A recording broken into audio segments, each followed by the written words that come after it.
Today we're going to read a story from the Flintstones bedtime stories. The first story is called The Reluctant Dragon.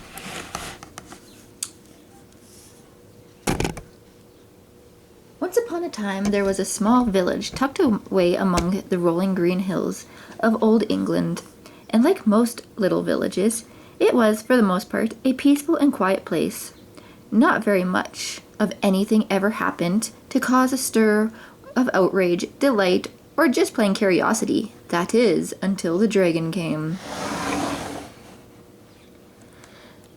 The dragon had taken up residence in a cave on top of a hill overlooking the village. No one knew where the dragon had come from, or how he came to be so near their village.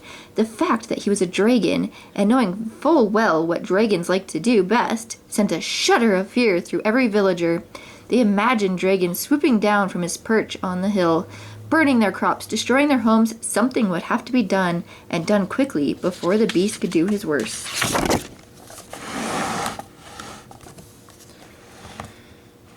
But indeed, nothing could have been further from this dragon's thoughts. He didn't care a bit for rampaging, pillaging, or plunging. Why, the very idea of breathing fire upset him, for it would most certainly lead to sore throat. No, this dragon was different. The prospects of bringing pain and misery to anyone was simply beyond this dragon's understanding.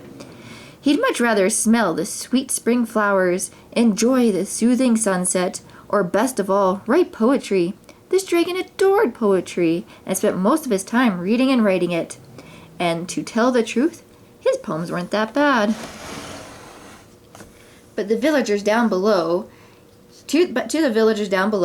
he was always the terrible dragon that since his arrival had done nothing wicked or willy whatsoever, but didn't make a bit of difference to them. It was only a matter of time, the townsfolk said, before this beast would begin to behave badly. So the elders of the village gathered together to decide what to do about this terrifying beast. They talked and talked and talked, until it became quite clear that no one was brave enough to challenge this dragon. Finally, it was decided that they would seek the service of the brave knight, Sir George, the dragon slayer.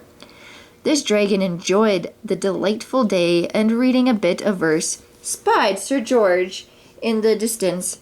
He thought the knight made a gallant sight on his galloping steed, and was considering writing a verse or two about the fellow, when suddenly Sir George crested the hill.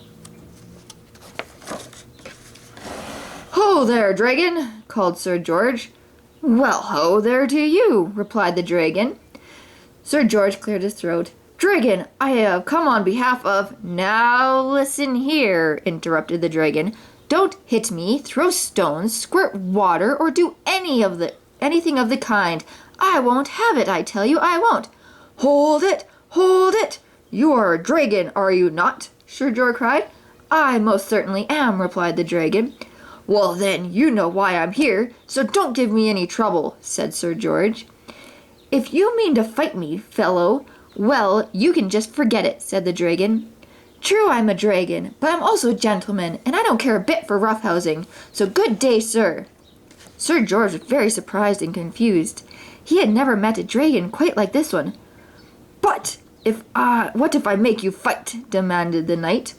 "You can't," said the dragon. "If you try, I will simply go into my cave and stay there. You'll soon get quite tired of waiting for me and come out and fight, and you will, when you go away, I'll come out again. For you see, I like it here, and here I'll stay." Sir George thought for a moment. "I can see you're a respectful fellow," said Sir George. "If it were me, I would leave you alone, and that would be that, but the villagers expect a fight. If you don't fight me, they'll just send someone else to take my place, unless—" "Yes, unless what?" asked the dragon, who by this time was quite upset with the whole unpleasant business. "Unless you and I were to have a make-believe battle. You could huff and puff, breathe fire, and generally stamp about while pretending to attack and while I pretend to attack and defeat you in this little battle of ours. It might just work." If I do this," said the dragon, "you'd be sure to mind where you poked that spear." Sir George promised to be careful, and the two shook hands, agreeing to meet in the morning to carry out their plan. The next day, the entire village arrived for the battle. Sir George appeared upon his mighty steed, lance in hand, but attention was soon drawn to the cave. A thunderous roar bellowed from the opening. The ground began to shake and quake, and in the next moment, the dragon emerged.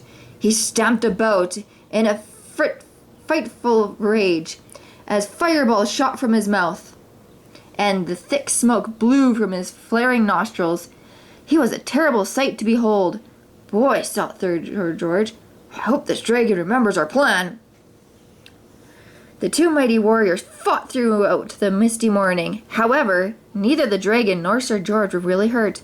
The dragon did receive a stinging rap to the nose when Sir George came too close with a punch, and Sir George Bottom received a bit of a scorching when the dragon blew a fireball that was a little too much might. But for the most part, neither was the worse for wear. Finally, the dragon pretended to beg for mercy as he fell in defeat from one of Sir George's blows. Sir George then gave the dragon a good talking to. The dragon promised to never burn, pillage, plunder, or rampage their village. No, not ever. Quite satisfied with the whole affair, the villagers called for a feast in honor of the victorious Sir George and the defeated dragon. The banquet was a grand affair and continued long into the starlit night. The dragon told jokes, recited poetry, and impressed the villagers with his travel tales and flare-flung adventures. Sir George was very happy to have met this dragon. The dragon was never happier, as he now had many new friends, for you see, the dragon, above all, was quite lonely. But the night was growing old, and it was well past everyone's bedtime. Sir George, said the dragon, would you mind terribly if I asked you to walk me home? Not at all, dragon. Have you forgotten your way?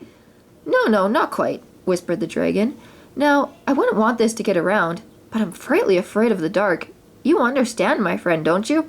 Yes, come on, said Sir George, laughing, and the two new friends climbed the hill towards the dragon's home. And throughout the whole valley, on the wondrous night, everyone could hear the dragon and Sir George singing a jolly song.